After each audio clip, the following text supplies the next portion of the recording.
London, the most accurate description of Zimbabwe in the era of Robert Mugabe came from a fellow leader of the struggle against white rule.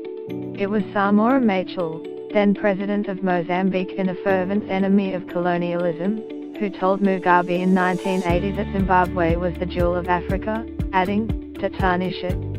Machel was right, both in his tribute and his sense of foreboding. If you sat down and designed a country with glittering prospects, then you could do much better than Zimbabwe.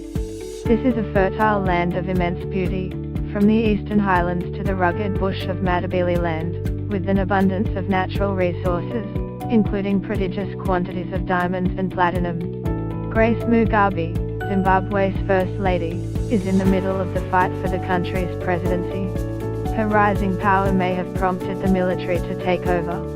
Pollution and environmental destruction by Adi's operations are threatening the livelihoods of nearby rural Indian villages. The Trump administration is lifting a federal ban on importing body parts from African elephants shot for sport in Zimbabwe and Zambia.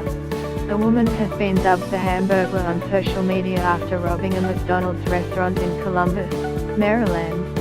An alliance of countries and 2 U.S. states says they'll support each other to eliminate coal usage within 13 years, while the U.S. federal government pushes a so-called clean coal agenda instead.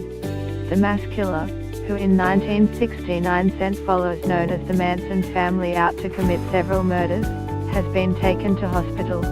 A global art installation called Portals brings total strangers face to face for live, and often intimate, conversations. Grace Mugabe, Zimbabwe's First Lady, is in the middle of the fight for the country's presidency. Her rising power may have prompted the military to take over. There is an educated population, plentiful wildlife and what were some of the best roads and railways in Africa. Throw all this together and you get a nation that is almost over-endowed for success.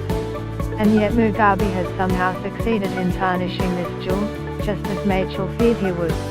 This is partly because a corrupt elite has been allowed to pillage Zimbabwe's natural resources and embezzle its wealth, leaving the people poorer in per capita terms than they were at independence in 1980. But the headlong collapse of Zimbabwe's economy can be traced back to the onset of the land seizures in 2000, which amounted to a deliberate policy decision by Mugabe to wreck one of his country's most important assets. To understand just how ruinous this behavior was, remember that commercial agriculture was